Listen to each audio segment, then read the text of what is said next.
Welcome back, Saber fans. Tony here from RoninSabers, and today another install review for you. If you're new to the channel, I do install, repair, and review these sabers, so please like, comment, and subscribe. Also, website RoninSabers.com, where you can find my finished products and sound fonts. So if you're interested in that, definitely check out the link in the description below. So here we have a custom, very custom made saber. I'm calling it like a scrap saber, and so I don't remember who makes this or who installed it originally. The customer here was having a lot of trouble with it. He bought it, and as soon as he got it, it was having trouble. I don't know how it was installed previously. It did not come with the chassis and stuff like that. The customer did state that it would come with all the parts and components needed for the install, and it did not. It came with the board, it came with the OLED screen, which was damaged, and then there was LED and a stock connector. And so some of the components I was able to reuse. It did originally come with a CFX board, and I don't think that was good either. And so the customer here wanted it to basically be reinstalled in a better condition. And so I designed a removable chassis system as well as a removable battery. It has a new OLED screen. It has Proffieboard, I think 2.2, running ProffieOS 7.11. You've got an accent crystal here. You've got, of course, the OLED screen here, and then you've got a one-button plunger system. Now, originally had like a park system button, and so it was designed for in-hilt recharge port and in-hilt battery, but I didn't really like that, and so I ended up converting it to a K4V2 plunger system, and then the other button here is just static because it kind of ran into the removable battery system. So featuring one button, to operate the saber you can just pull it straight out, which is very nice. You do have retention screws that you can put in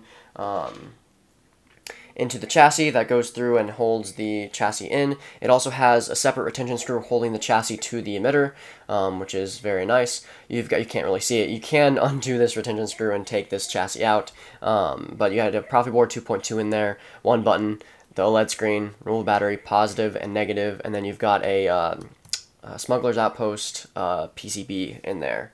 I believe it's Smuggler Outpost. It might be Saber Bay. I believe it was like a 10-pin connector I just had that worked. And so the 10-pin connector here will do the accent LED for the crystal, and then it'll have also the speaker. So yeah. Other than that, the customer wanted to convert all the sound fonts that were on it at the CFX Saber to the Proffieboard. It had like 15 or 20 or so, mainly Jedi Fallen Order blade styles. And so, yeah. So again, just put the battery in. No kill switch or anything. You won't hear the saber boot up. I was expecting it because for some reason, but it won't, because it won't be attached to the speaker. And then to do it, you just want to put that in, line up the button. Now, it has several retention screws around there. You want to line all those up for the best contact. And then, of course, you can turn on the saber. Now, the way I have this set up is it has the Jedi Fallen Order broken circuit type of accent flickering. And then, of course, the OLED screen will light up and stuff as well. Of course, when you switch the blade styles, it'll tell you what font. This will have a 24mm speaker that came with the install, which wasn't damaged, and so it sounds really good. I was able to max out the volume. It doesn't really have a vented pommel section here. I assumed this was supposed to be a crystal reveal, but these slots actually act as a vented area for the speaker. So, again, very loud, very nice. Stock echo connector in there. And so, yeah, I think that's kind of it. So, without further ado, let's put in a blade and show you off the fonts. Alright, so you can see the OLED screen a bit better. Let me turn on the saber. See the OLED screen on, and then the crystal, of course, and then the one button. So it will have gesture features, twist on and twist off. It'll have just tap to turn on, and then hold until it turns off. These blasters is just click or light press. Force effects you want to hold down for 2 seconds and let go. For lightning block, you want to double tap and hold.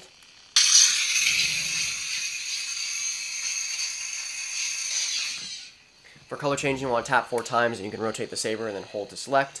Multi-blast is just hold and swing. Get that multi-blast begin sound, you can just swing the saber. You have it, tap once more, and you're good to go. What else? This will have tracks on there, I believe. Double tap for tracks. Just have the Jedi Fallen Order track 1 on there. Double tap to turn off. Now, if you want a track player, some of them will have it. You can tilt the blade sideways and do the same thing. You can go through the tracks and rotate the saber to select, or to choose from them, and then hit the button to confirm. Next up, so I can skip some of these, but most of these will just have the same Jedi Fallen Order blade style. I can show that here. And the crystal will, of course, match. And then it's really cool because you can see all the little holes that were supposed to be here for other stuff he probably planned. The sad thing about the Saber is that I probably didn't get the original plans and ideas for what the original installer was hoping for, so I kind of just used what I had that came with the Saber. But it has tons of accents in here that basically could have been more accents and stuff like that. But yeah, so this is green. Indigo, magenta,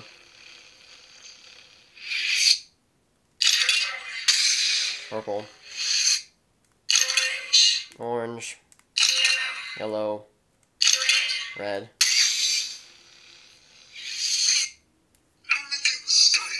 The customer did ask for Chosen One by K. Sith, the Anakin Episode 3, both hero and villain. So I'll show this off.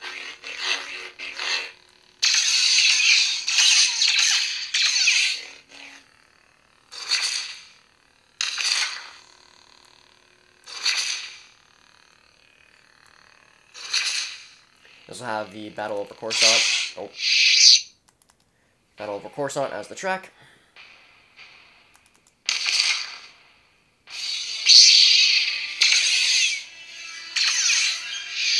So yeah.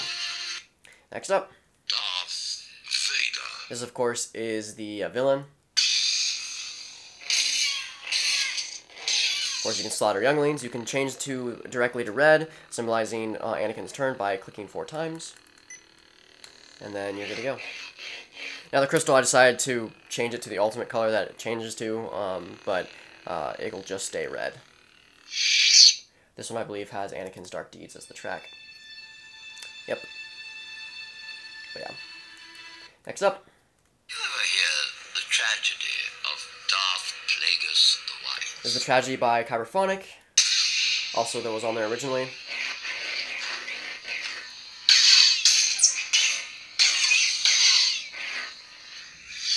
This will have the Plagueis theme on there. But yeah. Next up. At last we will have revenge. Menace V2 by Kyberphonic.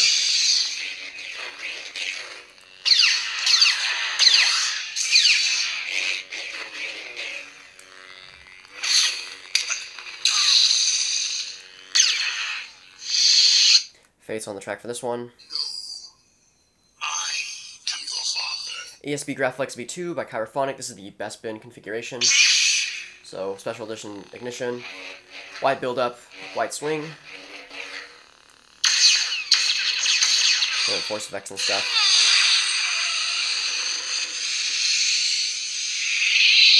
This will have the Luke vs. Vader track on there.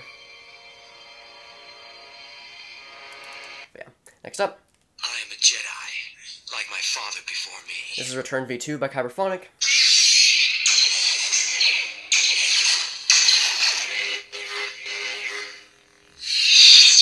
Next up. Just a simple wonder. This is the Duel by Kyberphonic. This is the Ronin version. So this one has a pilot light on there, and then a slow ignition, and then this will have an unstable swing on there. Very cool. And then a slower traction. Next up. Savage, Savage Knight from Kyberphonic.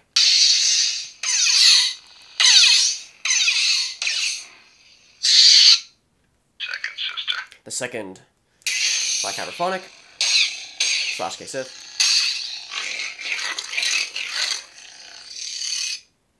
My life is yours. This is the Blinded One by Kyberphonic.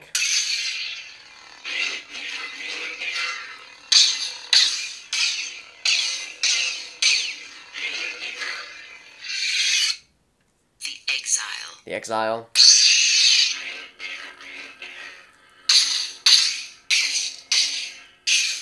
This one I do really like a lot. Next up. Darth The Metallic Jaw by Kyberphonic.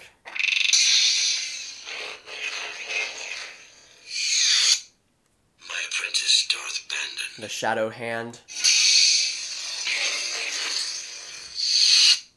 Disgraceful. The Bandit, the second part of the duel. This will have the same blade style, but different ignition. So it'll have the unstable swing, and then the pilot light, and then it'll have faster retraction and ignition. You want me to put the hammer down? This is Thunder God by Kyberphonic. This will have the Thunder blade on there.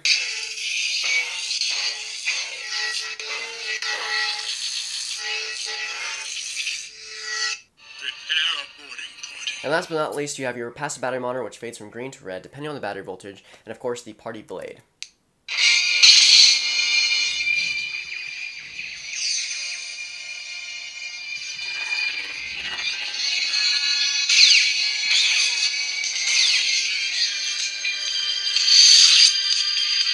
So that includes the install for the scrap Saber, I'm going to call it. And so I hope the customer enjoys it. I hope you enjoy the review. Have a wonderful day, and may the Force be with you.